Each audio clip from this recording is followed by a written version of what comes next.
ஆதியாகமம் 49ஆம் அதிகாரம். யாக்கோபு தன் குமாரரை அழைத்து, நீங்கள் கூடி வாருங்கள், கடைசி நாட்களில் உங்களுக்கு நேரிடும் காரியங்களை அறிவிப்பேன். யாக்கோபின் குமாரரே, கூடி வந்து கேளுங்கள், உங்கள் தகப்பனாகிய இஸ்ரவேலுக்கு செவிகொடுங்கள். ரூபனே, நீ என் சேஷ்டபுத்திரன், நீ என் சத்துவமும் என் முதற்பலனுமானவன். நீ மேன்மையில் பிரதானமும் வல்லமையில் விசேஷமானவன். தண்ணீரைப் போல தளும்பினவனே, நீ மேன்மையடைய மாட்டாய். உன் தகப்பனுடைய மஞ்சத்தின் மேல் ஏறினாய், நீ அதை தீட்டுப்படுத்தினாய். என் படுக்கையின் மேல் ஏறினானே, சிமியோனும் லேவியும் ஏக சகோதரர். அவர்களுடைய பட்டயங்கள் கொடுமையின் கருவிகள். என் ஆத்துமாவே, அவர்களுடைய இரகசிய ஆலோசனைக்கு உடன்படாதே. என் மேன்மையை அவர்கள் கூட்டத்தில் நீ சேராதே. என் மேன்மையே, அவர்கள் கூட்டத்தில் நீ சேராதே. அவர்கள் தங்கள் கோபத்தினாலே ஒரு புருஷனைக் கொன்று தங்கள் அகங்காரத்தினாலே அரண்களை நிர்மூலமாக்கினார்களே. உக்கிரமான அவர்கள் கோபமும் கொடுமையான அவர்கள் மூர்க்கமும் சபிக்கப்பட கடவது. யாக்கோபிலே அவர்களை பிரியவும் இஸ்ரவேலிலே அவர்களை சிதறவும் பண்ணுவேன். யூதாவே, சகோதரரால் புகழப்படுபவன் நீயே. உன் கரம் உன் சத்துருக்களுடைய பிடரியின் மேல் இருக்கும். உன் தகப்பனுடைய புத்திரர் உன் முன் பணிவார்கள். யூதா பாலசிங்கம், நீ இரை கவர்ந்து கொண்டு ஏறி போனாய். என் மகனே, சிங்கம் போலும் கிழசிங்கம் போலும் மடங்கி படுத்தான். அவனை எழுப்புகிறவன் யார்? சமாதான கர்த்தர் வருமளவும் செங்கோல் யூதாவை விட்டு நீங்குவதும் இல்லை. நியாய பிரமாணிக்கன் அவன் பாதங்களை விட்டு ஒளிவதும் இல்லை. ஜனங்கள் அவரிடத்தில் சேர்வார்கள். அவன் தன் கழுதை குட்டியை திராட்சை செடியிலும் தன் கோழிகை கழுதையின் குட்டியை நற்குல திராட்சை செடியிலும் கட்டுவான். திராட்சை ரசத்திலே தன் வஸ்திரத்தையும் திராட்சை பழங்களின் இரத்தத்திலே தன் அங்கியையும் தோய்ப்பான். அவன் கண்கள் திராட்சை ரசத்தினால் சிவப்பாயும் அவன் பற்கள் பாலினால் மென்மையாயும் இருக்கும்.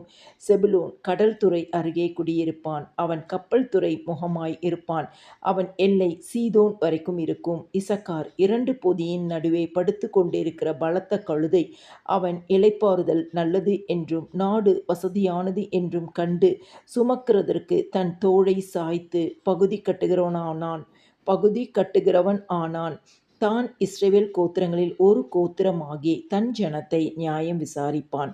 தான் குதிரையின் மேல் ஏறி இருக்கிறவன் மல்லாந்து விழும்படியாய் அதன் குதிகாலை கடிக்கிறதுக்கு வழியில் கிடக்கிற சர்ப்பத்தைப் போலவும் பாதையில் இருக்கிற விரியனைப் போலவும் இருப்பான்.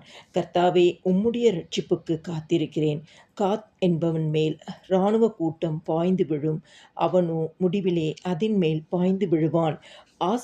ஆசேருடைய ஆகாரம் கொழுமையாயிருக்கும். ராஜாக்களுக்கு வேண்டிய ருசி வர்க்கங்களை அவன் தருவான். நப்தலி விடுதலை பெற்ற பெண்மான் இன்பமான வசனங்களை வசனிப்பான். யோசேப்பு கனித்தரும் செடி. அவன் நீர் ஊற்றண்டையில் உள்ள கனித்தரும் செடி. அதன் கொடிகள் சுவரின் மேல் படரும். வில் வீரர் அவனை மடிவாக்கி அவன் மேல் எய்து அவனை பகைத்தார்கள்.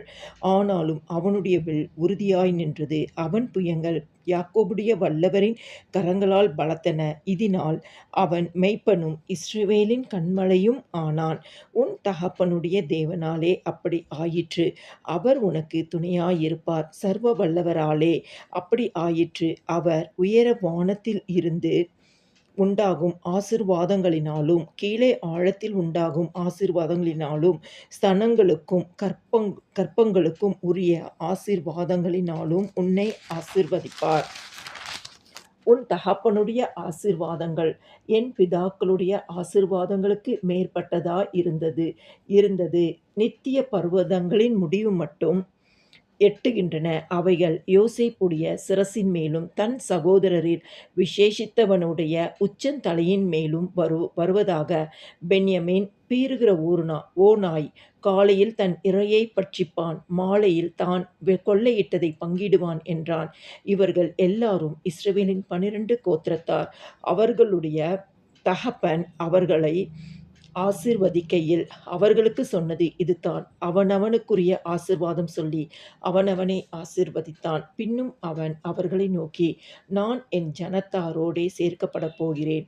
ஏத்தியனான எப்ரோனின் நிலத்தில் உள்ள குகையிலே என்னை என் பிதாக்கள் அண்டையிலே அடக்கம் பண்ணுங்கள் என்று கட்டளையிட்டு அந்த குகை கானான் தேசத்திலே மம்ரேக்கு எதிராக மக்பேலா என்னப்பட்ட நிலத்தில் இருக்கிறது. அதை நமக்கு சொந்த கல்லறை பூமியாயிருக்கும்படி ஆபிரகாம் ஏத்தியனாகிய எப்பரோன் கையில் அதற்குரிய நிலத்துடனே வாங்கினார். அங்கே ஆபிரகாமையும் அவர் மனைவியாகிய சாராளையும் அடக்கம் பண்ணினார்கள். அங்கே ஈசாக்கையும் அவர் மனைவியாகிய ரெபேக்காளையும் அடக்கம் பண்ணினார்கள்.